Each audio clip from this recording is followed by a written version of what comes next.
салом арз мекунам донишҷӯёни азиз, имрӯз дарси дуюми худро шурӯъ мекунем. Ман бовар дорам ки аллакай шумо аз дарси якум хело маълумот ва фаҳмиш пайдо кардед, яъне аллакай бовар дорам ки хонда метавонед забони англисиро. дарси аввал худро мо аз ҷойнишинҳо, яъне pronouns, аз ҷойнишинҳои забони англисӣ оғоз мекунем. ҷойнишинҳо асосан дар 4 гурӯҳ дохил мешаванд дар забони англисӣ, лекин ҳозир мақсад асосӣ барои ки курси аввал аст, курси бигинер дар ҳамин ду туш дахл дорад, яъне аз ду туш сар мекунем. I ин калимаҳоро ҳамчун калима ҳам бояд шумо ҳар яки инро аз ёд донед. хуб ҳаминҷа ҳамагӣ 7 калима аст, бояд ин калимаҳоро низ аз ёд гиред. I ман, you шумо, he он, яъне мардро дар назар дорад. Агар ба истилоҳ забони русӣ бигӯем он, ба забони русӣ ҳам он мешавад. She вай, яъне зана дар назар дорад, ҷинси зана дар назар дорад. She вай ана, агар ба истилоҳ ба забони русӣ бигӯем ана, он ана. It ин, we мо, they онҳо. хуб ҷойнишинҳои шахсӣ, яъне шахса муайян, мақсад муайяни шахс ҳамин ҳаст. ҷойнишинҳои тааллуқӣ, мақсад бинед I ман, my аз они ман, яъне чизе ки ба касе тааллуқ дошта бошад, барои ҳамин ба забони англисӣ possessive pronouns, яъне тааллуқ доштани як чизе. мисол pen, my pen, яъне ин чиз ба ман тааллуқ дорад, аз они ман аст, ручкаи мақсад ручкаи ман. ҳозир дар давоми дарс бо дигароша мефаҳмам худистан. хуб my аз они ман, яъне аз ман. yo аз шумо, his аз он, her аз вай, its аз ин, our аз мо, they аз онҳо. хуб дӯстон, донишҷӯён, шумо метавонед паузаро ҷиқида ҳамин шакли зеринро дар дафтарҳои худро бардор кунед, чунки ман итифоқ мекунам. хуб ҳозир сар мекунам ба мисол овардан чӣ гуна истифода ду шаклша мондам, ҳар ду калимаҳоя, яъне I ва you, ҳам дар шакли шахсӣ, ҳам дар шакли тааллуқӣ. хуб ҳозир мефаҳмонам. мисол як ду калимаи дигар барои пурра кардани ҷумла нависам. акнун ба забони тоҷикӣ чӣ хел тарҷума карданашо надонам, яъне ҳамин ручкаи оддие ки ҳаст, ручка менависем ручка. қалам дар асл агар ба забони адабии тоҷикӣ бигӯем, яъне бояд қалам бигӯем, лекин дар забони англисӣ ҳам ручка аст, ҳам қалам, яъне қалам дигар чӣ мешавад, ручка дигар. ин калимаро ҳам дар дафтари луғати худ ворид намоед, инам калимаи нав аст. хуб яъне пен, ручка. have доштан. ман ҳозир як осони забони англисиам мефаҳмонам. дар забони англисӣ аканчани, мисол дар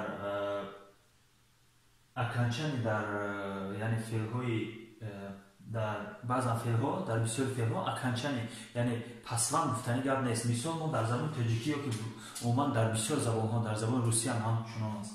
мисол have агар ба тоҷикӣ доштан шавад, ман доштан гӯи ин калима хато мешавад. ман бояд гӯӣ ки ман шавад, ман асла чанд хел тағйир аст.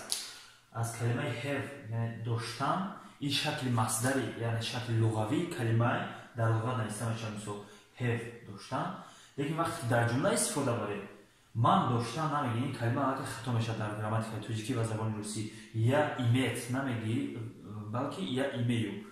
хуб ҳамчунон ман дорам, агар ту биёяд, ту дорӣ мешавад. мисол яъне пасвандҳои феълӣ тағйир ёфтан мегиранд, алиш мешаванд. хубии забони англисӣ, яъне осониш дар чи аст, ҳамин калимаҳо пасванд намегиранд. мисол ҳамин шумо have ҳаст, дар тамоми ҳолат have гӯед дуруст мегиранд. мисол you have, ту дорӣ, I have, ман дорам. мақсад ки ба шакли истифода бурдан дар ҷумла пасванд намегирад, ҳамин осониш аст. мисол шумо як калима аз ёд мекунед, ҳамон як калима дар ҳама ҷои. мисол дар забони русӣ чӣ хел аст?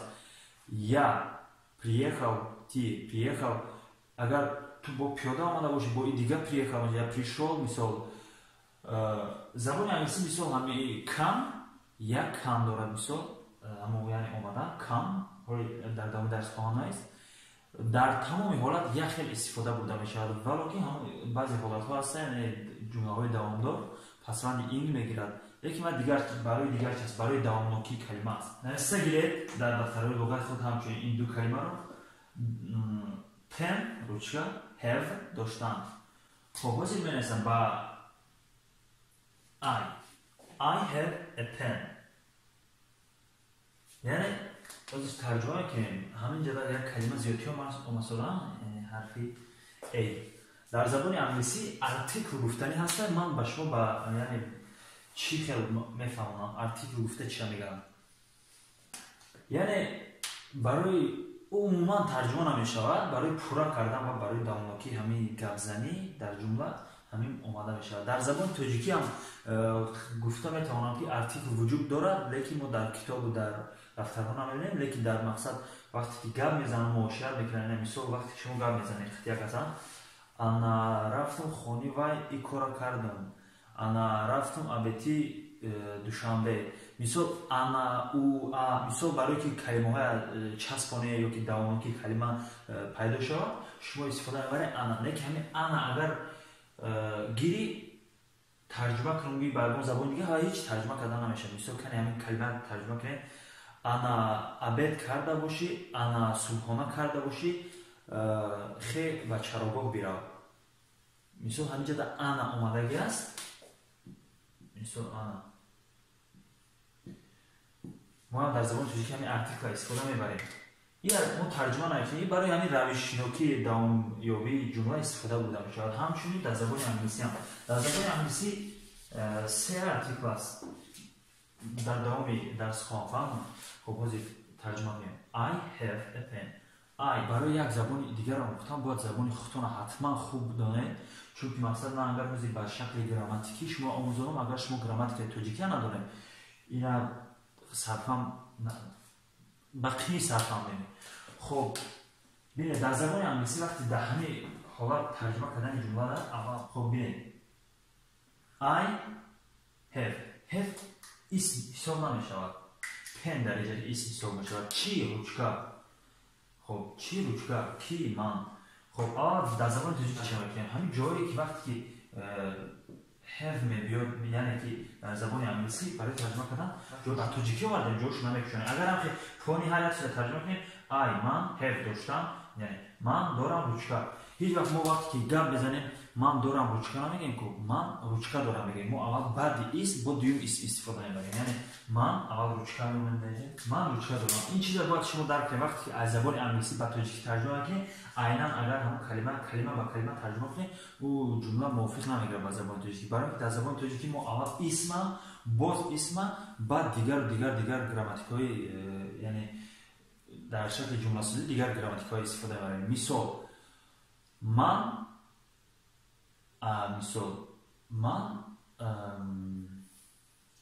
من کار میکنم یعنی من اسم کار اسم میکنم فعل. خب من کار میکنم یعنی در صورتی در زبان توجیه اسم با فعل. در زبان انگلیسی برعکس است. مقصد اول اسم میاد وقتی یک جمله ترتیب دادن اول اسم فعل ها بعد دیگر باز در روش درس مقصد کمبودی ها باشد رو میفهمم. خب بله من روچکا دارم. خب من روچکا دارم در همینجا فعل تعلقی چه استفاده میبریم؟ یعنی مای ترجمهش از من یا عیناً ترجمه نمیکنه که مثال وقتی اون کس گوید my name is Hussein مثال my name is Zokir مثال شما مثال یا ترجمهش در اونجا اخی نمیشه که از من نام این ترجمه شکل خطاه. یعنی همین در نظر داشته باشد که این تعلق داشتن چیزی با چیزی گفته ایستاده. ما با زبان توجیه عیناً هم ترجمه میکنیم از من. لیکن در اصل در کلمه اگر ما این استفاده بریم خب از من روچکا این کلمه به معنا شد از من روچکا. در اینجا ما همین مقصد منطقا فهمیدیم که چی داخل داره. یعنی همین روچکا با همین آدم تعلق داره یا که همین روچکا که وقتی با من تعلق داشته باشه من چی میگم؟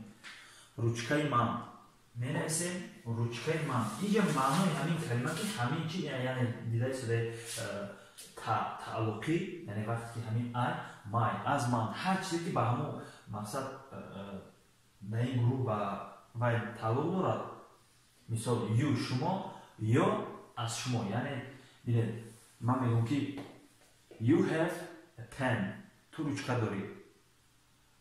агар бигӯям ки ручкаи ту мешавад ки yo pen, яъне ҳамин ручка ба ту тааллуқ. ручкаи ман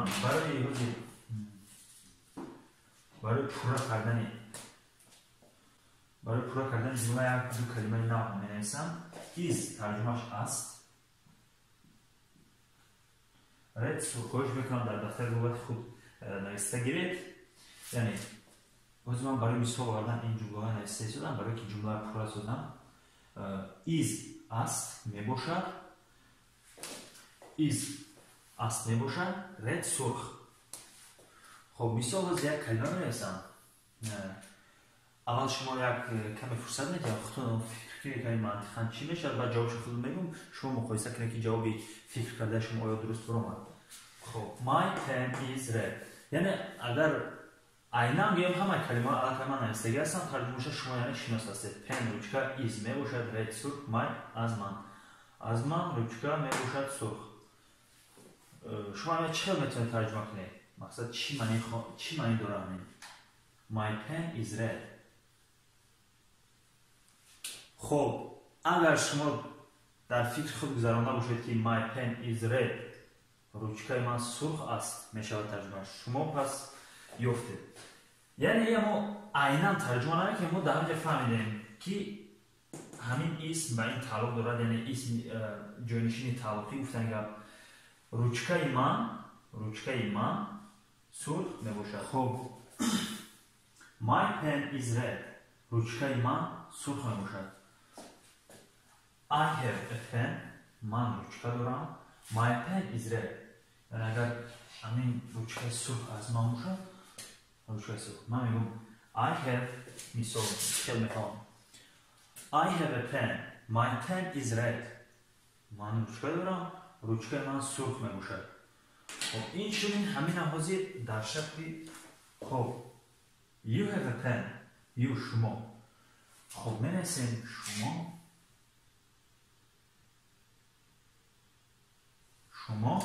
ручка дорам.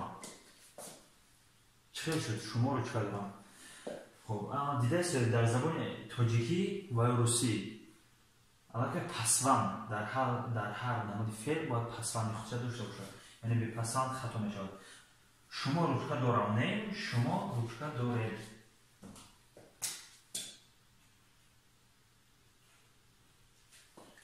ин шакли дуруст тарҷумаш. шумо ручка доред. хоб ба ҷои ман ҳозир калима бояд фаҳмонем ки ручкаи шумо сурх аст. дар ин ҷо буд ручкаи ман сурх аст, яъне феълои тааллуқӣ дорад. ҳозир мефаҳмонем ки ручкаи шумо. дар ҳамин калима ба ҷои ман яъне ю шудем. ю шумо, яъне чизе ки ба шумо тааллуқ дошта бошад. ё чор ҳарф иборат аст. Y O U R, yo. хоб your pen, your pen is red, ручкаи шумо сурх мебошад. хоб дар инҷа мебошад, яъне дида истода мебошад is мебошад, ин феъл ҳисоб намешавад. барои ҳамин чӣ хел ки буд дар ман ҳам яъне my pen is red, ручкаи ман сурх мебошад. your pen is red, яъне охир тарҷума ҳам хел мемонад. агар дар ҳамҷа як савол, барои чӣ тарҷумаи ё шумо шуд, тарҷумаи юям шумо? хоб мефаҳмам. дар ҳаминҷа ручка тааллуқ дорад ба ин. агар ҳамин калима худша тохир тарҷума кунем чӣ мешавад? ручка мешавад. хоб яъне дар ин калима чӣ пайваст шуд? пен дар ҳолати танҳоӣ ручка тарҷума карда мешавад. вақте ки пайваст мешавад дар ҷумла, яъне тааллуқ дорад ба якванга. ручка яъне پیوست می شود ای، روچکا ای، یعنی روچکای کی با کسی تعلق اگر داشته باشد میتونیم گفته که با کسی تعلق دارد، یعنی در پسش پسوند ای دارد، ای الova میکنیم. پسوند ای فقط در یعنی اسم ها، اشیا ها، مثل روچکا، دوسکا و دیگر. خب روچکا در تفاقی پن وقتی مقصد جانشین پیوست کردیم، روچکا ای شما، روچکا شما باید دارم که شما فهمیدید، یعنی ما میتونیم همین از من ترجمه نکنیم، یعنی چی من دارد جمع، یعنی پیوست میشود به اسم پیش، یعنی در دام اسم همین پیوست میشود. مثال my pen، خب your pen روچکای شما همچنین دیده روچکای شما. خب باید دارم که فهمیدید. اینها یک چند کلمه دیگر خواهم نویست و این کلمه ها برای شما همچون وظیفه، یعنی وظیفه خطا می شود شما باید خونید اگر فهمه باشد. شما حتما در کامنتاری نویسید، اوید و درس باشد حتما جواب خواهیم داد. یک برادر خوش کردم که در وقت نویستن از دوسکا، یعنی استفاده نویسید، یک طرف استفاده نویسید تا اینکه دوسکا معلوم باشد. خب ما حرکت میکنیم که از دوسکا از جایی که حرف نویستگیم یک طرف بیستیم، لکن شما همون یعنی چه فهمونم مومنت هست که همون جاهایی که چیز نویستگی از همون میگذارم، شما میتونید که پاوز راجعه که همونجا به حضور در دفتر خود رو بردار نمایید و اینچونی دوام ویدیو رو تماشا کنید. خب خود یک چند کلمه های دیگر می نویسم، اوید با ساختن جمله های پوره، اوید با درسی جانشینی ها و همین کلمه هایی که امروز خب green خونده می شود green سبز.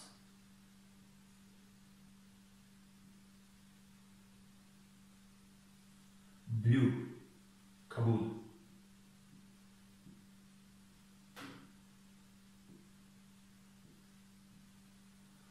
this این cat گربه یعنی چک.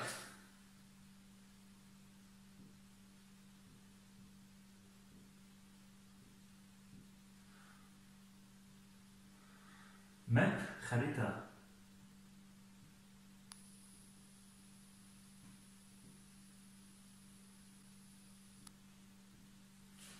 خب خواهش میکنم این کلمه ها رو نیز در دفتر خود برداشته گیرید، چون که یک چند جمله ها می نویسم برای که جمله ها رو ترجمه کنیم. این کلمه ها استفاده خواهم بود از این کلمه ها، هم برای همین نویسته گیرید. خب در این جمله کلمه نفهمه ذهن است. ذهن هم چون که فهمونم ارتیکل، یعنی هیچ ترجمه ندارد، برای پورا کردن جمله میباید ارتیکل است. ذهن همچنان ا و و ان. خب همین سه یعنی همچون کلمه هم بگیم، همین سه کلمه خب ترجمه ندارم، ارتیکل هستن. این خب در دام درس، در روش درس با شما میفهمن که کدام این در کدام حالت میآید، لیکن به هر حال یعنی بعضی جایهای هستن که در قانون قاعده چنین گفته شده است لیکن چنین نمیآیند. برای این زیادتر خواندن در کار، کلمه هایی که جمله ها رو زیادتر خواندن در کار، از خواندن زیاد شما درک میکنید که در کجا ماندن یعنی ضرور است، در کجا نه. خب زیادتر پیش از اشیاء، مثال اشیاء چی است؟ پن، شرت، مثال کرتا، دوسکا، تمامی همین چیزی که اشیاء است پیش از اشیاء زیادتر ارتیکل مانده میشود. مثال هیچ وقت پیش از اسم ارتیکل مانده نمیشود. مثال من آی، ز آی یا که آی خیلی گرد نیست. مثال سمارتفون با زبان انگلیسی سمارتفون میشود. مثال the smartphone، a smartphone مانده میشود برای اینکه اشیاء است پیش از اشیاء، یعنی عادتا پیش از، یعنی چی فهمون شما this در اشیاء استفاده بوده میشود، یعنی چیزی که بعد است میتونید تمام. مثال this is a pen. it بسیار معلوم در اشیاء نه. مثال it is very hard دشوار، very بسیار، این خیلی دشوار است، یعنی دشوار душвор ашё нест. хоб душвор мисол ашё нест. برای در چیزی که غیر اشیاء این ایت بسیارتر استفاده برده میشه. this هم این میشه. مثلا چیزی که هر چیزی که بعد از خوابیدن میتونه هر چیزی که وجود داره اشیاء است this استفاده برده میشه. خب این خب است خریطه لیکن این ترجمه نمیکنیم. این است خریطه نه برعکس این خریطه است.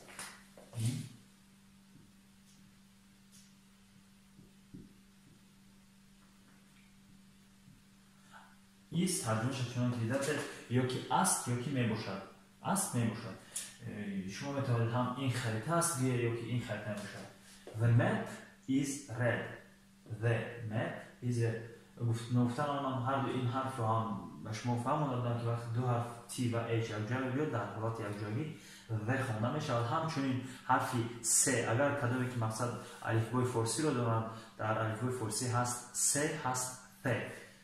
در بعضی موارد این ث هم خوانده میشود ولی در این حال این ذ خوانده میشود. ذ که یعنی زبان باید در دندان های بالا بچسبد. ذ شما لیکن برای که اوربینی یعنی سر میکردگی هستید برای که اکسنت چخیل شود یعنی طرز گپ زدنتون بسیار یعنی تشویش نکنید. هر چنانی هر چخیلی که میتونید استفاده برید یعنی تلفظ کنید هیچ گپ ندارد. ز هم گفته رفتن هیچ گپ ندارد برای که اصلا مهم برای شما آموختن زبان انگلیسی است. وقتی شما الان آموختید کمتون گپ زنید بعد اصلاح میکنید یعنی خطایی که تلفظی هم. خب هر سه اینها آرتیکل این رو میفهمم. The map is red. این ترجمه نمیشود. map خریطه سرخ است. خریطه است سرخ. اگر عیناً ترجمه کنیم پایان با پایان یکم وقت ترجمه نمیکنیم یعنی کلمه با کلمه ترجمه نمیشود. ما یعنی در همین فهمیم که چی مقصد دارد. map is red. خریطه سرخ است. The map is red. خریطه یعنی ترجمه کنم. This is a map. این خریطه است. The map is red. خریطه سرخ میباشد. دیدید شما The map is red. خریطه سرخ میباشد. در همین جا همگی سه کلمه است. سه کلمه که ترجمه دارد. خریطه سرخ میباشد. خریطه میباشد سرخ. فقط همین کلمه هایی که هستن همشون ترجمه کردیم. این یعنی این کلمه همچون آرتیکل یعنی ترجمه بلک رنگ سیاه رو در نظر دارد. مثال یعنی اگر سیاه باشد بلک. This is black. My cat is black. کنی شما با یعنی با فکر خودتون همین فکر با فکر شما ترجمهش میشه. I من have داشتن cat گربه. My از زنی من یعنی چیزی که با من تعلق داره گربه نباشد سیاه. خب چگونه با فکر شما ترجمه میشود؟ شما پیشکی یا فکر کنید با من حاضر خواهم نیست. My cat is black. خب من گربه دارم. گربه من سیاه میشه. I have a cat. من گربه دارم. My cat is black. گربه من سیاه میشه. خب این دو جمله یعنی چهار جمله بود که من ترجمهش رو برای شما نوشتم. حاضر یک چند جمله های دیگر به ترجمه می نویسم. شما حتما در اومده اون جمله ها رو یعنی ترجمه کنید خونید و درس دیگر جواب یعنی که طرز درست ترجمه آنها رو من در دوسکه خواهم نوشت. یک چند کلمه های دیگر نوشتم. گفتن همانگی 6 جمله است. جمله هایی که یعنی کوتاه‌ترین جمله هایی که با همین روزا کلمه های انگلیسی ما همین جمله ها رو ترتیب داده میشه. با همین روزا کلمه هایی که شما اذیت کردید. نگفتن یک یعنی متد اگر بگیم سیستم تعلیم دهی اگر شما مقصد در یک روز شیرید 100 لغت از یاد کنید و استفاده بردن نتونید این یکم نتیجه نمیدهد. برای همین متد درسی من همین است که همون چند کلمه که میدونید فقط باید استفاده بردنش سرفهم روید. با استفاده بردن اگر شما 2000 عموما با 2000 کلمه رو اگر شما استفاده برده تونید آزادانه شما زبان انگلیسی صحبت خواهد کرد. مهم استفاده چگونه استفاده بردن این کلمه را دونستن در خود. خب شاگردان عزیز دانشجویان عزیز رو بردار میکنید در دفترهای خود یعنی این 6 جمله کوتاه رو و حتما در وقت خودگیتون جمله ها رو ترجمه کنید. جواب یعنی شما خودتون رو باید میسنجید. یعنی امروز من در این درس نوشتم فقط با زبان انگلیسیش رو، در درس نوبتی خواهم نوشت همین ها چی ترجمه میشوند. بعد شما گرفته مقایسه میکنید نوشتگی یعنی ترجمه کردگی شما، اگر درست اومده باشد پس یعنی شما فهمید، اگر نادرست اومد یعنی ترجمه کردگی شما خطا باشد نسبت ترجمه کردگی من، یعنی خطای خود رو اصلاح میکنید. با گذاشتن این درس با شما خیر خوش خواهم کرد.